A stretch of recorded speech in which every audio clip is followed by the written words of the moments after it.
નમસ્કાર મિત્રો, academy Gujarati channel પર હું જિગ્નેશ તંદેલ આપનું હાર્દિક સ્વાગત કરું છું. મિત્રો, ધોરણ 10 સામાજિક વિજ્ઞાનમાં 10મો પાઠ ભારત કૃષિનું સ્વાધ્યાય આજે આપણે આ વિડીયોમાં શીખવાના છીએ. જો તમને આ વિડીયો ઉપયોગી થાય તો લાઈક કરજો, શેર કરજો અને કોમેન્ટ કરીને જરૂર જણાવશો. અને જો ચેનલ પર નવા હો તો ચેનલ સબસ્ક્રાઈબ પણ કરી દેજો. તો ચાલો હવે વિડીયો શરૂ કરીએ. પહેલો પ્રશ્ન, નીચેના પ્રશ્નોના ઉત્તર સવિસ્તાર આપો. પહેલો સવાલ, કૃષિના પ્રકારો વિશે નોંધ લખો.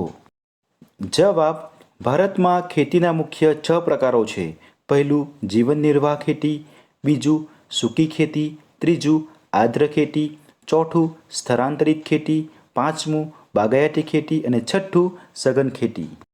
જેમાં પહેલું જોઈશું જીવન નિર્વાહ ખેતી. જે ખેતીનું ઉત્પાદન થયા બાદ ખેડૂતોના ભરણપોષણમાં વપરાઈ જાય તેને જીવન નિર્વાહ કે આત્મનિર્વાહ ખેતી કહેવાય છે. ગરીબીને કારણે તેમને ખેતીના આધુનિક ઓજારો, મોંઘા બિયારણો, ખાતરનો ઉપયોગ કરવો પરવડતો નથી. ભારતના મોટાભાગના ખેડૂતો પાસે નાની જમીન છે. નાના ટુકડાઓમાં સિંચાઈની અપૂરતી સગવડ હોય છે. આથી અનાજનું ઉત્પાદન પોતાના કુટુંબના ઉપયોગ જેટલું જ થાય છે અને તે તેના ઘર ખર્ચમાં વપરાઈ જાય છે. આથી તેને જીવન નિર્વાહ ખેતી કહે છે.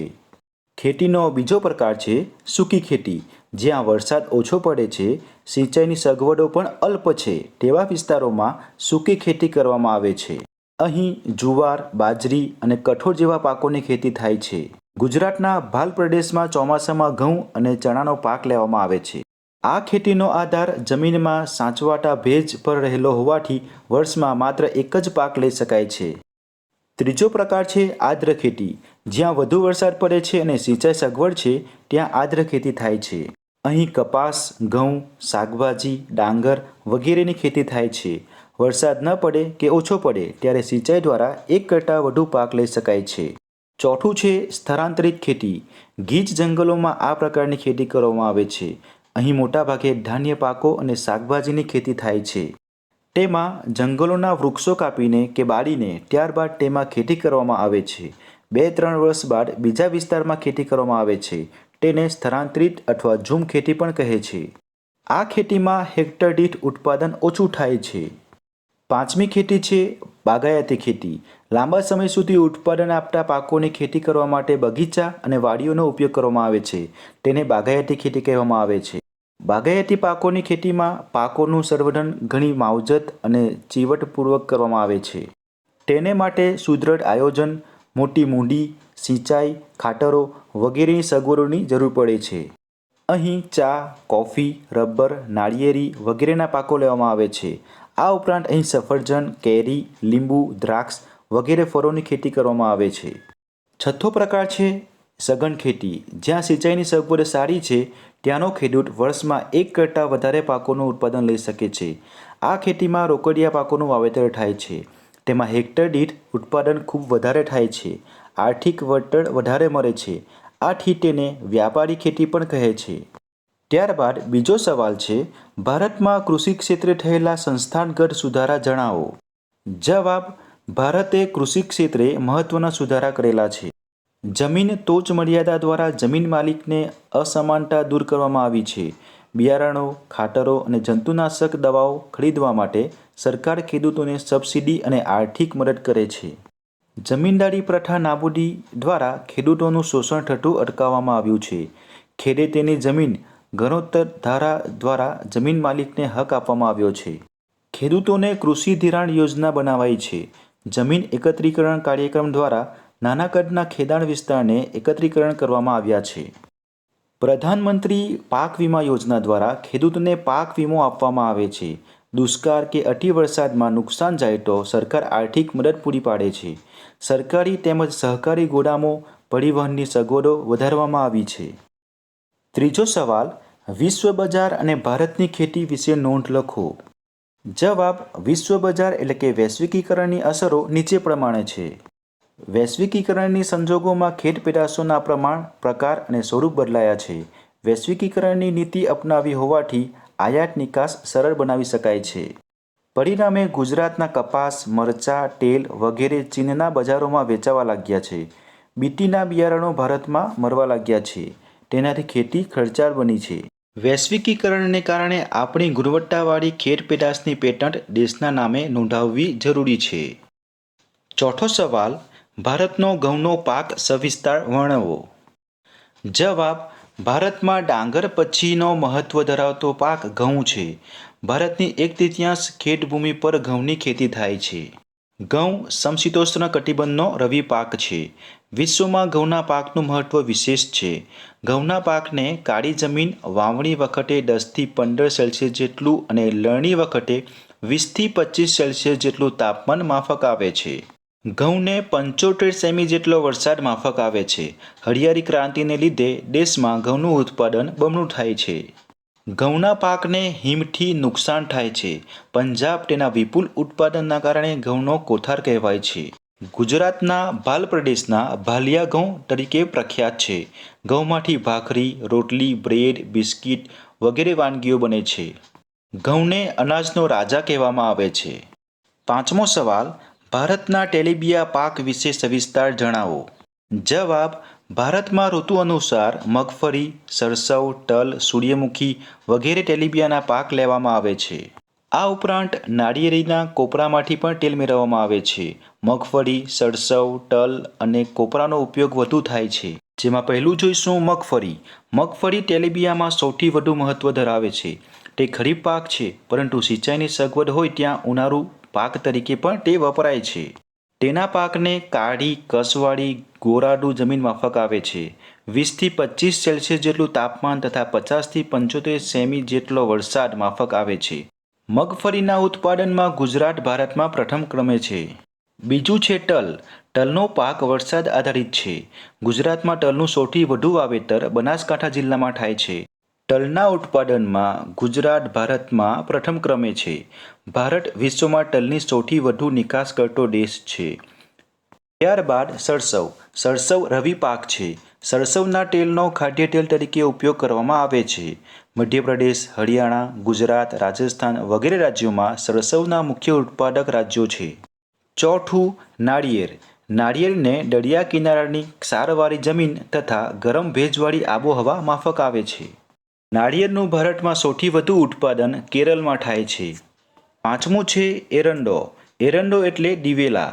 ભારતમાં ગુજરાત, આંધ્રપ્રદેશ અને રાજસ્થાનમાં થાય છે. વિશ્વના કુલ ઉત્પાદનનો 64% હિસ્સો ભારતમાં થાય છે. ભારતના કુલ ઉત્પાદનના લગભગ 80% ઉત્પાદન ગુજરાતમાં થાય છે. એરંડાનું ઉત્પાદન બનાસકાંઠા, પાટણ, સાબરકાંઠા વગેરે જિલ્લાઓમાં થાય છે. ત્યારબાદ બીજો પ્રશ્ન છે, નીચેના પ્રશ્નોના ઉત્તર મુદ્દાસર લખો.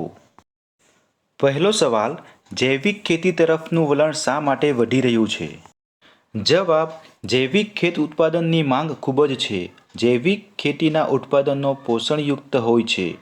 કુદરતી સ્વાદ, મીઠાશ અને સુગંધ હોય છે. તેમાં ખનિજ, વિટામિન આપતા તત્વો વધારે હોય છે. આથી જૈવિક ખેત ઉત્પાદનોની માંગ ખૂબ જ છે. આથી ખેડૂતોને તેનું આર્થિક વળતર ઘણું મળે છે. બીજો પ્રશ્ન છે, તફાવત આપો ખરીફ પાક અને રવિ પાક. જવાબ, ખરીફ પાક અને રવિ પાક. પહેલું, ચોમાસામાં લેવામાં આવતા પાકને ખરીફ પાક કહે છે, જ્યારે શિયાળામાં લેવામાં આવતા પાકને રવિ પાક કહેવાય છે. બીજું, તેનો સમય જૂન જુલાઈથી ઓક્ટોબર નવેમ્બર સુધીનો હોય છે, જ્યારે રવિ પાકનો સમય ઓક્ટોબર નવેમ્બરથી માર્ચ એપ્રિલ સુધીનો હોય છે. ત્રીજું, ખરીફ પાકને સિંચાઈની ખાસ જરૂર પડતી નથી, જ્યારે રવિ પાકને સિંચાઈની ખાસ જરૂર પડે છે. ચોથો મુદ્દો, જુવાર, બાજરી, ડાંગર, મકાઈ, કપાસ વગેરે ખરીફ પાકના ઉદાહરણ છે, જ્યારે જવ, ઘઉં, રાયડો, સરસવ, અળસી વગેરે રવિ પાકના ઉદાહરણ છે. ત્રીજો સવાલ, ભારતના અર્થતંત્રમાં કૃષિનું યોગદાન વર્ણવો. જવાબ, ભારતના અર્થતંત્રમાં કૃષિ પ્રવૃત્તિઓનું બહુ મહત્વનું યોગદાન છે. તે રાષ્ટ્રીય આવકનો 22% જેટલો હિસ્સો આપે છે. ભારતના લોકોનો ખોરાક પૂરો પાડે છે.